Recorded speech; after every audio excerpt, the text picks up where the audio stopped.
आणि ते म्हणजे कृषीचे शिल्पकार, विदर्भाचे विज्ञानदीप डॉक्टर पंजाबराव उपाख्य भाऊसाहेब देशमुख. भाऊसाहेब म्हणजे आकाश एवढी उंची, माती एवढी नम्रता. भाऊसाहेबांचा प्रत्येक श्वास हा शेतकरी आणि शिक्षणासाठी वळलेला होता. भाऊसाहेब म्हणजे शिक्षणाचे दीपस्तंभ आणि जनतेच्या हक्कासाठी आयुष्य झिजवणारे योद्धा होते. म्हणूनच म्हणावेसे वाटते, आकाश की कोई सीमा नहीं, आकाश की कोई सीमा नहीं, पृथ्वी का कोई तोल नहीं, साधु की कोई जात नहीं, और भाऊसाहेब तुम्हारा कोई मोल नहीं, कोई मोल नहीं, कोई मोल नहीं.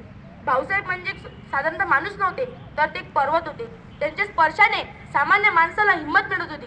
भारताच्या ग्रामीण मातीतून उठलेला हा क्रांतिकारी नेता संकटाच्या भीती न बाळगता शिक्षणाच्या सूर्यकिरणांनी स्वतःला उजळून देत असत. मित्रांनो, शेतकऱ्यांचे अश्रू त्यांना दिसायचे आणि त्या अश्रूंच्या थेंबातून त्यांच्या मनात उभा राहायचा एक नवीन भारत.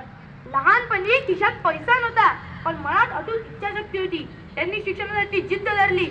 ठाम मेहनत, परिश्रम आणि संकटाची भीती न बाळगता ते थेट अमेरिकेत उच्च शिक्षणासाठी गेले व परत आल्यावर ते म्हणाले, मला या ज्ञानाचे कर्ज जनतेपाशी फेडायचे आहे, मला या ज्ञानाचे कर्ज जनतेपाशी फेडायचे आहे. आणि त्या क्षणापासून त्यांचा प्रत्येक दिवस हा तारणहाराचा दिवस बनला. क्योंकि सिकंदर कभी हालत हो गया कि नहीं झुकता, तारा टूट भी जाए जमीन पर नहीं गिरता, गिरती है हजारों दरिया किसी समंदर में, गिरती है हजारों दरिया किसी समंदर में, लेकिन कभी समंदर नहीं गिरता किसी दरिया में, नहीं गिरता, नहीं गिरता. भाऊसाहेबांनी केलेले कार्य हिमालयाच्या उंची एवढे होते. श्रद्धानंद छात्रालय, हिंदू देवस्थान संपत्ती बिल, श्री शिवाजी उच्च माध्यमिक शाळेची स्थापना, हिंदू लावाद कायदा संपत्ती बिल आणि अंबादेवी मंदिर अस्पृश्यांसाठी खुले व्हावे म्हणून सत्याग्रह.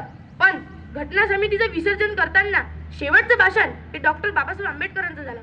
तेव्हा ते म्हणाले, जर भाऊसाहेबांसारखा कार्यकर्ता नेता जर या राज्यघटनेत असला असता तरी राज्यघटना मुख्या बैरांची झाली असती. कारण या राज्यघटनेला मूर्त स्वरूप देण्याचं काम भाऊसाहेबांनी केलेलं होतं. भारत स्वतंत्र झाल्यावर पंडित जवाहरलाल नेहरू पहिल्यांदा अमेरिके दौऱ्यावर गेले. नव्यानं स्वातंत्र्य मिळालेल्या भारताची उत्सुकता होत्या, जगभर चर्चा होत्या. आणि त्यावेळेस अमेरिकेतील पत्रकारांनी त्यांना एक प्रश्न विचारले, तुमच्या मनात सध्या काय सुरू आहे, कशाचा विचार करताय? तर ते म्हणाले, मी भारतात परत गेल्यावर मला कामात आले डॉक्टर पंजाबराव देशमुख माझ्या ध्येय धोरणावर व घटना समितीवर कोणते आळेजुळे प्रश्न विचारतील याचा मी सध्या विचार करतोय. जेव्हा भाऊसाहेब